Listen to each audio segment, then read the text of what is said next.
Hi, എല്ലാവർക്കും നമ്മുടെ ഇന്നത്തെ പുതിയൊരു വീഡിയോയിലേക്ക് സ്വാഗതം. നല്ല മഴ പെയ്യുന്നുണ്ട്, അതുകൊണ്ട് കേൾക്കാമോ എന്തോ ഭയങ്കര മഴ പെയ്യുന്നുണ്ട്. അപ്പൊ ഇന്നത്തെ ഒരു മഴയോടുകൂടി ഒരു ഇൻട്രോ എടുക്കാന്ന് വിചാരിച്ചു. മഴ പെയ്യുവാണ്, നല്ല മഴ. എല്ലാം വേണ്ടേ, കാലാവസ്ഥയുടെ ഇതും വേണ്ടേ, മഴയും വെയിലും ഒക്കെ മാറി മാറി വരുമ്പോഴത്തേന് നമ്മൾ ആ ഒരു മാറ്റത്തിനോട് ഇണങ്ങിച്ചേർന്ന് ജീവിക്കണ്ടേ. സാഹിത്യം കയറി വന്നു. അപ്പോ നാട്ടിലെ മഴയൊക്കെ നമുക്ക് ഒരുപാട് മിസ് ചെയ്യുന്ന കാര്യങ്ങളാണ്. അപ്പൊ മഴയോട് കൂടിയുള്ള ഇൻട്രോ ആണ് ഇന്നത്തെ എടുത്തേക്കുന്നത്. അപ്പൊ നമ്മുടെ ഇന്നത്തെ വീഡിയോ ഇവിടെ തുടങ്ങുന്നു. ഇന്നത്തെ ദിവസം തുടങ്ങിയിട്ട് കുറേ നേരമായി.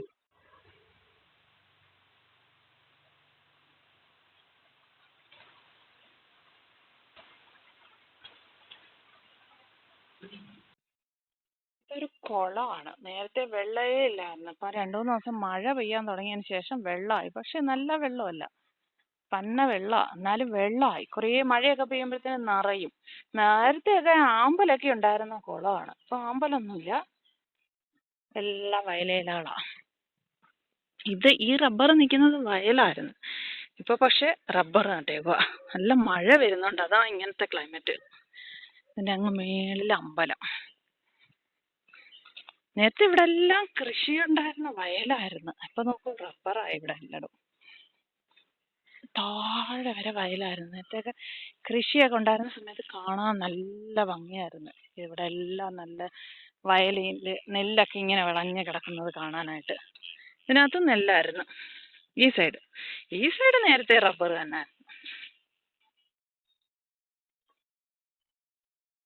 ഇപ്പൊ എല്ലായിടത്തും റബ്ബറായി.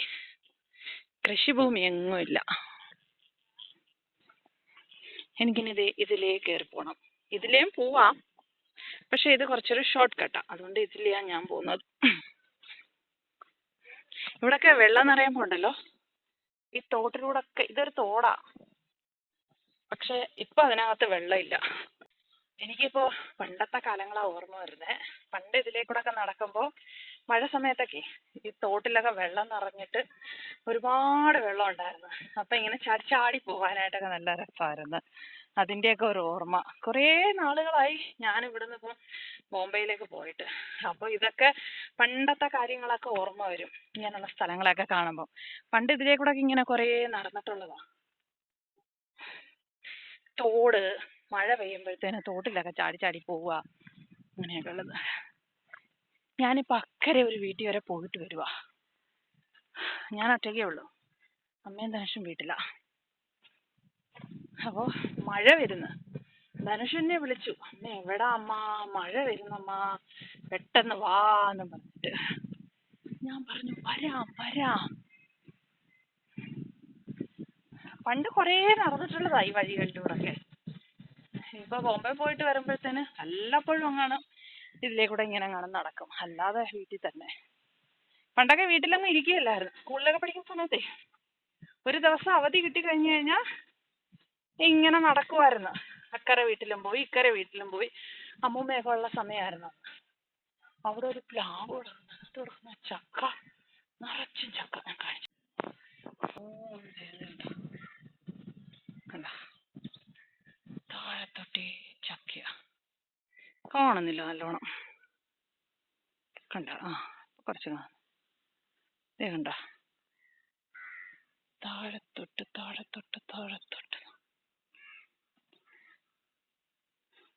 കണ്ട.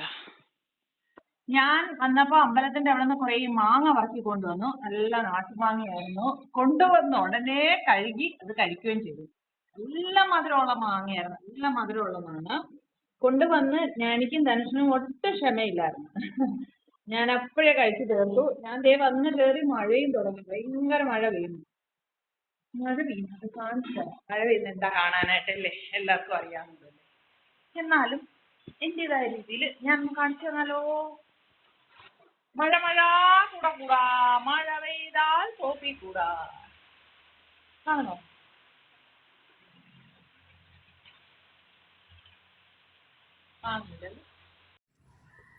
ഹായ്, ഞങ്ങൾ രണ്ടുപേരും കൂടെ മാർക്കറ്റ് വരെ പോകാനായിട്ടൊക്കെ റെഡി ആയിരിക്കുകയാണ്. മാർക്കറ്റ് കുറച്ച് കാര്യങ്ങളൊക്കെ ഉണ്ട്, കുറച്ച് ജോലികളൊക്കെ ഉണ്ട്. ഞാനും ധനുഷും കൂടെ ഉള്ളൂ.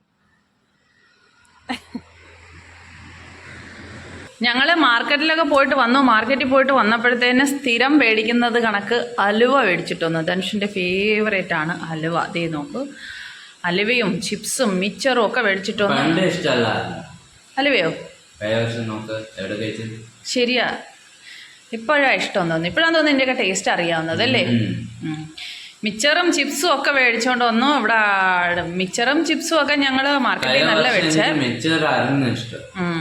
ഇവിടെ അടുത്ത് തന്നെ ഒരു കടയുണ്ട്. അവിടെ അവർ ഉണ്ടാക്കി കൊടുക്കുന്ന സ്ഥലമുണ്ട്, നല്ല വെളിച്ചെണ്ണയിൽ ഉണ്ടാക്കി കൊടുക്കും. അവിടെ നിന്ന് ഞങ്ങൾ ചിപ്സും മിച്ചറും ഒക്കെ മേടിച്ചിട്ട് വന്നു. അപ്പോൾ അതിൻ്റെ കഴിപ്പൊക്കെ കഴിഞ്ഞു. ചായയൊക്കെ ഉണ്ടാക്കി അതൊക്കെ കഴിച്ചു. ചായ മീൻസ് കട്ടൻ ചായ. ഞങ്ങൾ കട്ടൻ ചായ കുടിക്കുന്നത്. രാവിലെ മാത്രം ഞാൻ പാൽ ചായ കുടിക്കും. ഞാൻ മാത്രമേ പാൽ ചായ കുടിക്കൂ ഇവിടെ. അപ്പോൾ ഇനി ഞാൻ ഒരു പീസ് അലുവ ടേസ്റ്റ് ചെയ്യട്ടെ. ചെറിയ പീസ് വരുന്നില്ല. ഹായ്, ഇന്നിപ്പോൾ നെക്സ്റ്റ് ഡേ മോർണിംഗ് ആണ്. രാവിലെ തന്നെ ബ്രേക്ക്ഫാസ്റ്റിനുള്ള ഒരുക്കങ്ങളൊക്കെയാണ്. ഇന്ന് ഇഡ്ഡലിയും ഗ്രീൻ പീസ് കറി ഉണ്ടാക്കാമെന്ന് വിചാരിച്ചു. നോർമലി ഇഡ്ഡലിയും സാമ്പാറൊക്കെയാണ്. 2 ദിവസം മുന്നേ ഇഡ്ഡലിയും സാമ്പാറും ഉണ്ടാക്കി. അപ്പോൾ ധനുഷിന് ഇനിയിപ്പോൾ അത് വേണ്ടാന്ന് പറഞ്ഞു. അവന് ഭയങ്കര ഇഷ്ടമാണ് ഗ്രീൻ പീസ് കറി. അപ്പോൾ അവന് വേണ്ടിയിട്ട് ഗ്രീൻ പീസ് കറി ഉണ്ടാക്കാമെന്ന് വിചാരിച്ചു. അപ്പോൾ നമുക്ക് എങ്ങനെയാണ് ഞാൻ എൻ്റെ സ്റ്റൈലിൽ ഗ്രീൻ പീസ് കറി വെക്കുന്നതെന്ന് നമുക്കത് കാണാം. Good morning guys. രാവിലെ തന്നെ അടുക്കളയിലേക്ക് വന്നു. രാവിലത്തെ ബ്രേക്ക്ഫാസ്റ്റ് ഉണ്ടാക്കണ്ടേ, അതിന് വേണ്ടിയിട്ട് വന്നതാണ്. ഞാനൊരു ഗ്രീൻ പീസ് കറി ഉണ്ടാക്കാനായിട്ട് തുടങ്ങുവാണ്. അതിനായിട്ട് കുക്കറിനകത്താണ് ഗ്രീൻ പീസ് കറി ഉണ്ടാക്കുന്നത്. കുക്കർ വെച്ചിട്ട് കുറച്ച് ചെറിയ ഉള്ളിയും സവാളയും കൂടി ഇട്ട് വഴറ്റുവാണ്. ഇവിടെ ഇഡ്ഡലി ഉണ്ടാക്കി വെച്ചിട്ടുണ്ട്.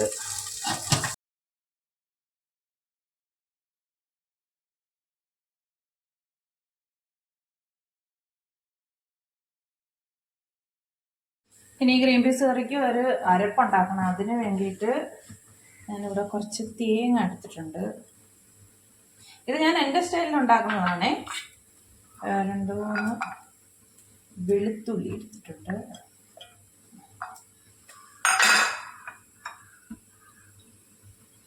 ചെറിയ ഉള്ളി, പിന്നെ ഞാനൊരു തക്കാളി കഴുകി എടുത്തിട്ടുണ്ട്. തക്കാളി അങ്ങനെ ഇട്ടാലും മതി, ഇട്ടിട്ട് നന്നായിട്ട് വഴറ്റി എടുത്താൽ മതി. പക്ഷെ അതിൻ്റെ ഇതിൻ്റെ തൊലിയുടെ എന്തെങ്കിലും ഒരു ഇച്ചിരി ഉണ്ടായി കഴിഞ്ഞാൽ ധനുഷ് പിന്നെ കഴിക്കത്തില്ല. അതുകൊണ്ട് ഞാൻ വിചാരിച്ചു അത് ഈ തേങ്ങ അരയ്ക്കുമ്പോൾ അതിൻ്റെ കൂട്ടത്തിയിട്ട് അങ്ങ് അരയ്ക്കാമെന്ന് വിചാരിച്ചു. അപ്പോഴും പിന്നെ അതിൻ്റെ തൊലിയുടെ ഒരു പ്രശ്നം വരുന്നില്ലല്ലോ. നന്നായിട്ട് വഴറ്റിട്ടുണ്ട്. ഇനി ഇത് കുറച്ച് വെള്ളവും കൂടെ ഒഴിച്ചിട്ട് അരച്ചെടുക്കാം. തേങ്ങ കുറച്ചും കൂടെ എടുക്കാം.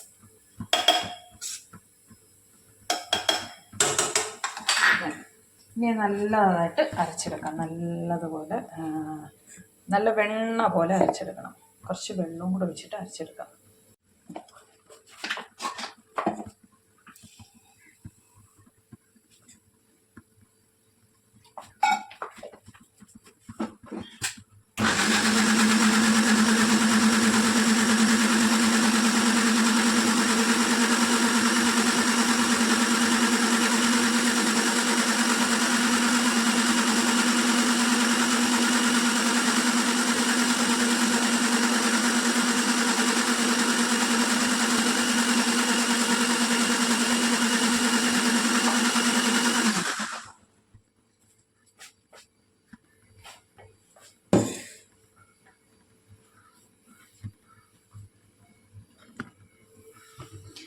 അരപ്പ് റെഡിയാക്കി വെച്ചിട്ടുണ്ട്.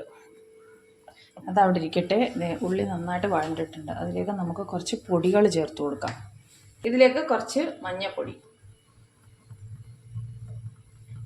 പൊടികൾ കരിഞ്ഞു പോകാതെ ശ്രദ്ധിക്കണം.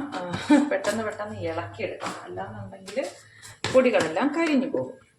ഇനി ചേർക്കാം കുറച്ച് മല്ലിപ്പൊടി, ഇനി കുറച്ച് മുളക് പൊടി. സാധാരണ എല്ലാവരും ഇതിനകത്തിട്ട് അരയ്ക്കും. ഇതിനകത്ത് ഈ തേങ്ങ അരച്ചില്ലേ, അതിനകത്തിട്ട് അരയ്ക്കും. ഞാൻ അങ്ങനെ ചെയ്യത്തില്ല. എനിക്ക് അങ്ങനെ ചെയ്താലുണ്ടല്ലോ ഇതിൻ്റെ ഒരു ടേസ്റ്റ് വരും, പച്ച ടേസ്റ്റ് വരും ഈ മസാലയുടെ, അതായത് പൊടികളുടെ. അതെനിക്കിഷ്ടമല്ല.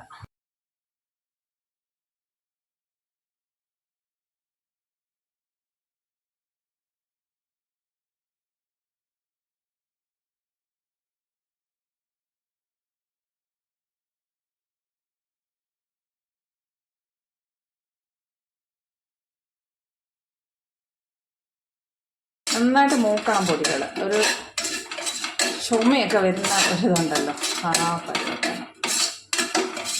നല്ല മണം വരുന്നുണ്ട് ഇപ്പോൾ പൊടികൾ മൂത്തൻ്റെ.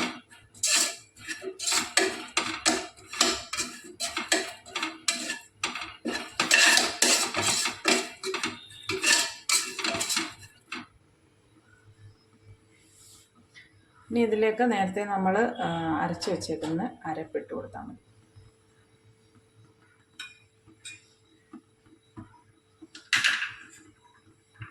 ഈ നേരത്തെ അരച്ച് വെച്ചേക്കുന്ന തേങ്ങ അത് ഇതിലേക്ക് ഒഴിച്ചു കൊടുക്കാം. ആവശ്യത്തിന് വെള്ളവും കൂടെ ചേർത്തെടുക്കാം.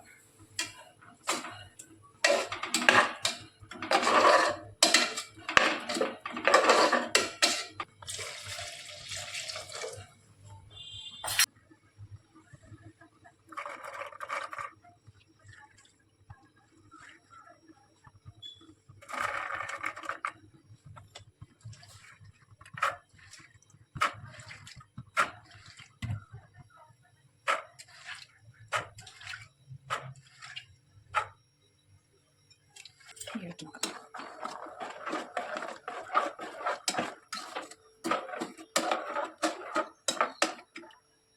കുറച്ചുകൂടെ വെള്ളം വേണം.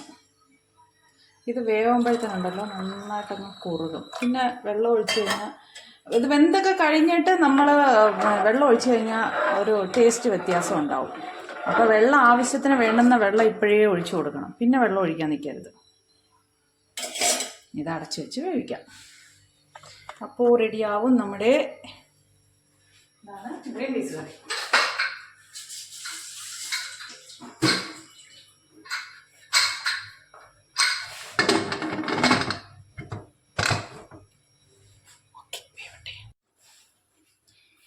ഞാനിപ്പോൾ എൻ്റേതായിട്ടുള്ള ജോലികളിലൊക്കെ തിരക്കിലാണ്. ധനുഷിൻ്റെ അമ്മൂമ്മയും കൂടെ മീൻ മേടിക്കാൻ പോയേക്കുന്നു മാർക്കറ്റിൽ. അപ്പോൾ ഞാൻ വിചാരിച്ചു അവർ വരുമ്പോഴത്തേന് കുറച്ചധികം ജോലികളൊക്കെ തീർത്ത് കൊടുക്കാമെന്ന് വിചാരിച്ചു. അമ്മ മീൻ മേടിക്കാൻ പോയതാണ്. പോയപ്പോൾ ധനുഷ് പറഞ്ഞു ധനുഷും കൂടെ വരുന്നെന്ന് പറഞ്ഞു. പോയിട്ട് വരട്ടെ. ഇതൊരു മഴ ദിവസമാണ്, വെയിലില്ല, അദ്ദേഹം തന്നെ മൂടി കെട്ടിക്കിടക്കുവാണ്.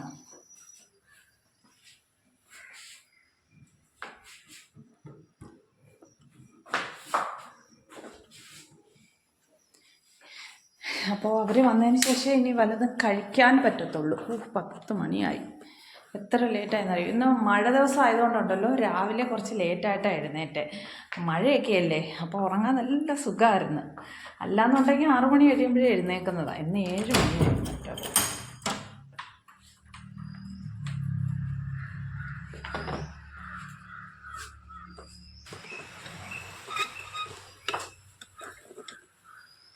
ഇന്ന് ഇവിടെ ഒരു കല്യാണമുണ്ട് നമ്മുടെ ഇവിടെ അടുത്ത് തന്നെ. പക്ഷേ നമ്മൾ പോകുന്നില്ല. ധനുഷിൻ്റെ കൂട്ടുകാരന്മാരെല്ലാവരും പോകുന്നുണ്ട്. അപ്പോൾ ധനുഷ് പറയുന്നുണ്ടായിരുന്നു ധനുഷിനും പോകണമെന്ന് പറയുന്നുണ്ടായിരുന്നു. ഞാൻ പറഞ്ഞു ഞാൻ വരുന്നില്ല എന്ന് പറഞ്ഞു. നമ്മളെ അത്ര അടുത്ത ബന്ധുക്കളോ അത്രയ്ക്ക് അടുത്തറിയാവുന്നവരൊന്നും അല്ല. അതുകൊണ്ട് ഞാൻ പറഞ്ഞു ഞാൻ വരുന്നില്ല എന്ന് പറഞ്ഞു. അതുകൊണ്ട് നമ്മൾ പോയില്ല.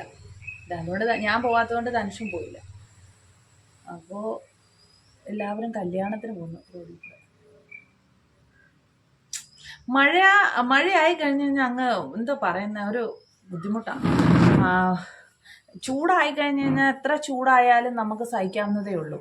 മഴയായി കഴിഞ്ഞ് കഴിഞ്ഞാൽ പിന്നെ മഴ ആയി കഴിഞ്ഞാൽ ചൂടൊക്കെ കുറയും. നല്ല രസമാണ് മഴ കാണാനൊക്കെ. പക്ഷേ കണ്ടിന്യൂ മഴയായി കഴിഞ്ഞ് കഴിഞ്ഞാൽ പിന്നെ നമുക്ക് വെളിയിലോട്ട് ഇറങ്ങാനും പറ്റത്തില്ല, തുണി ഉണങ്ങത്തില്ല. പിന്നെ വെളിയിലെല്ലാവരും മാതിരി ചെളിയും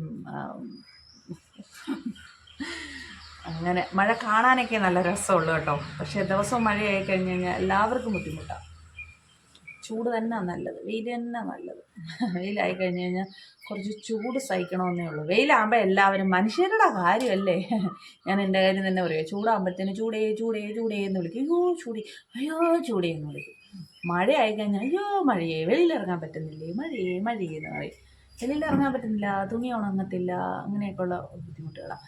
കാരണം ഞങ്ങൾ ഇവിടെ താമസിക്കുന്നവരാണെന്നുണ്ടെങ്കിൽ ഒത്തിരി തുണിയൊക്കെ ഉണ്ടാവും. ഞങ്ങളിപ്പം വളരെ ലിമിറ്റഡ് തുണിയൊക്കെ കൊണ്ടുവന്നിട്ടുള്ളൂ. എന്നാലും കൊണ്ടുവന്നിട്ടുണ്ട്. വലിയ 2 പെട്ടിയിലെ തുണിയാണ് കൊണ്ടുവന്നത്. എനിക്കറിയാം മഴ എങ്ങാനുമൊക്കെ ആയി കഴിഞ്ഞ് കഴിഞ്ഞാൽ പിന്നെ തുണിക്കൊക്കെ ഷോർട്ടേജ് ആവുമെന്ന് അറിയാം. അതുകൊണ്ട് ധനുഷിനെ സ്പെഷ്യലി തുണി കൊണ്ടുവന്നിട്ടുണ്ട്. എന്നാലും ധനുഷിൻ്റെ തുണിയൊന്നും ഉണങ്ങത്തില്ലെന്നേ. ഈ കോട്ടൻ്റെ പാൻറ്റൊക്കെ എല്ലാം അതൊന്നും ഉണങ്ങത്തില്ല. വലിയ പാടാണ് അതെല്ലാം ഉണങ്ങി കിട്ടാനായിട്ട്. അപ്പോൾ അങ്ങനെ ഒരു ലിമിറ്റഡ് തുണിയല്ലേ നമ്മുടെ കയ്യിലുള്ളൂ. അപ്പോൾ നമുക്ക് തുണിയൊന്നും ഉണങ്ങി കിട്ടിയില്ലെങ്കിൽ പിന്നെ വലിയ ബുദ്ധിമുട്ടാവും. ഏറ്റവും വലിയ ബുദ്ധിമുട്ട് ഞങ്ങൾ തിരിച്ചു പോകുന്ന സമയത്തായിരിക്കും. ഞാനുണ്ടല്ലോ അപ്പോൾ അന്നുള്ള തുണി അന്നങ്ങ് കഴുകിയിടും. അപ്പോൾ ഇങ്ങനെ കൂട്ടി കൂട്ടി വെച്ചേക്കുന്ന എനിക്കിഷ്ടമുള്ള കാര്യമല്ല. എനിക്കൊരു ശീലമില്ല അങ്ങനെ ദിവസവും തുണി കഴുകിയിട്ടുള്ള ശീലം. ഇങ്ങനെ മുഷിഞ്ഞ തുണികൾ വീട്ടിൽ കൂട്ടി വെച്ചേ കൂടാ. അത് നല്ലതല്ലത്. അത് പിന്നെ എന്താ പറയുന്നത്, നല്ലതല്ല, അത്രയേ ഉള്ളൂ. ബാക്കി എനിക്ക് അതിൻ്റെ സയൻറ്റിഫിക് റീസണൊന്നും എനിക്കറിയത്തില്ല. നല്ലതല്ല, ഞാൻ അങ്ങനെ ചെയ്യാറുമില്ല. അപ്പോൾ എന്തോ ചെയ്യുമെന്നറിയോ, പോകുന്നതിൻ്റെ തലേന്നും പോകുന്നതിൻ്റെ അന്നും രാവിലെയും ഒക്കെ ഞാനങ്ങ് തുണിയെല്ലാം അങ്ങ് കഴുകിയിടും. കഴുകിയിട്ട് കഴിഞ്ഞാൽ അതെല്ലാം നനയത്തില്ലേ. അതിനായിട്ട് എൻ്റെ കൂടെ പറയും 2 ദിവസത്തേന് തുണി കഴുകരുത്. മഴയില്ലെങ്കിൽ കുഴപ്പമില്ല, വെയിലൊക്കെ ആണെന്നുണ്ടെങ്കിൽ ഉണങ്ങി കിട്ടും. അന്നത്തെ തുണി മാത്രമേ ഉള്ളൂ, അത് കുഴപ്പമില്ല. പക്ഷേ ഈ മഴയാണെന്നുണ്ടെങ്കിൽ 2-3 ദിവസത്തെ തുണികൾ കാണും. അപ്പോൾ ഇതെല്ലാം നനഞ്ഞിരിക്കത്തില്ലേ. പിന്നെ അതെല്ലാം സെപ്പറേറ്റ് ബാഗിൽ പാക്ക് ചെയ്തിട്ട് കൊണ്ടുപോകണം. അതിനായിട്ട് എൻ്റെ കൂടെ പറയും നമ്മൾ പോവാനായിട്ടൊക്കെ അടുക്കുന്ന സമയമാകുമ്പോഴത്തേന് തുണിയൊന്നും നനയ്ക്കല്ലേ എന്ന് പറയും. ഞാനുണ്ടോ കേൾക്കുന്നത്. ഇപ്രാവശ്യം എന്നാലും നനയ്ക്കില്ല. നനഞ്ഞ തുണി വാരി കെട്ടിക്കൊണ്ട് പോകേണ്ടി വരും. അത് വലിയ പാടാണ്. കഴിഞ്ഞ വർഷവും അങ്ങനെയായിരുന്നു, എല്ലാ വർഷവും അങ്ങനെയായിരുന്നു. എന്നിട്ട് അവിടെ കൊണ്ട് ചെന്നിട്ട് പിന്നെ കഴുകി എടുക്കും. എന്നാലും നനഞ്ഞ തുണിയല്ലോ. അതുകൊണ്ട് ഇപ്രാവശ്യം വിചാരിക്കുന്നത് മഴയാണെന്നുണ്ടെങ്കിൽ തുണി കഴുകില്ല 2 ദിവസത്തേന്. അതായത് 2 ദിവസത്തിന് പോകുന്നതിൻ്റെ സമയം അടുപ്പിച്ചിട്ടുള്ള നനഞ്ഞ തുണി വാരി കെട്ടിക്കൊണ്ട് പോകാൻ വയ്യ. അങ്ങനെയാണ് കാര്യങ്ങൾ. ഇങ്ങോട്ട് വരുമ്പോൾ പിന്നെ നമ്മൾ അവിടെ നമ്മുടെ വീട് തന്നെയല്ലേ, ഇഷ്ടംപോലെ തുണികൾ എല്ലാം ഉണ്ട്. എല്ലാം അതുകൊണ്ട് കുഴപ്പമില്ല. അങ്ങോട്ട് പോകുമ്പോഴാണ് പാട്. നമ്മൾ കൊണ്ടുവരുന്ന എല്ലാം തിരിച്ചു കൊണ്ടുപോവുകയും ചെയ്യും. എന്നിട്ട് അടുത്ത പ്രാവശ്യം വരുമ്പോൾ വേറെ തുണിയുണ്ട് വരും. അങ്ങനെയാണല്ലോ. മഴയായപ്പോൾ ഉണ്ടല്ലോ കൊതുക്, ഭയങ്കര കൊതുക്. ഇവിടെ ഇങ്ങനെ വെളിയിലിരുന്നപ്പോൾ ഭയങ്കരമായിട്ട് കൊതുക് കടിക്കും. അത് കടിച്ചു കഴിഞ്ഞാലുണ്ടല്ലോ ഇങ്ങനെ ഒരു ബബിളായിട്ട് വരും. കൊതുക് കടിച്ചു കഴിയുമ്പോൾ നമ്മൾ ചൊറിയും ചെയ്യുമ്പോഴത്തേനും ഇങ്ങനെ ഒരു ബബിളായിട്ട് വരും. എൻ്റെ കയ്യിലിപ്പോൾ ബബിളായി കാണുന്നുണ്ടോ ഇവിടെ ഇങ്ങനെ. അതാണ് പ്രശ്നം. ധനുഷ് ചെറുതായിരുന്നപ്പോഴത്തേനൊക്കെ ധനുഷിന് ദേഹം മുഴുവനും വെളിച്ചെണ്ണയൊക്കെ തേച്ച് കൊടുക്കുമായിരുന്നു കൊതുക് അടിക്കാതിരിക്കാൻ വേണ്ടി. അങ്ങനെ പറയുന്നത് വെളിച്ചെണ്ണ തേച്ച് കഴിഞ്ഞാൽ കൊതുക് അടിക്കത്തില്ല എന്ന്. പിന്നെ ഗുഡ് നൈറ്റിൻ്റെ ഒരു ക്രീം ഉണ്ടായിരുന്നല്ലോ, അതൊക്കെ തേച്ച് കൊടുക്കുമായിരുന്നു. ഇപ്പം അങ്ങനെയൊന്നും ചെയ്യത്തില്ല. ഇപ്പം ധനുഷ് വലുതായില്ലേ.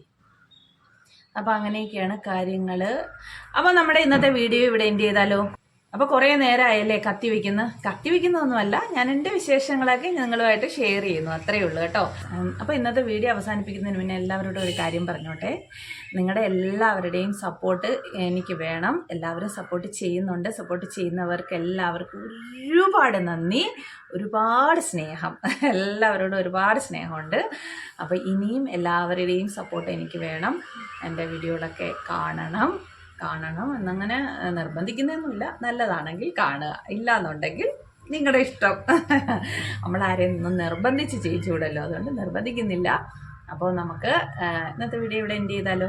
കത്തി കൂടിയല്ലേ, വേണ്ട, ഇന്ന് നിർത്തിയേക്കുവാണ്. അപ്പോൾ നമുക്ക് നാളെ കാണാം മറ്റൊരു വീഡിയോയുമായി. ഇതുവരെ എല്ലാവർക്കും ബൈ.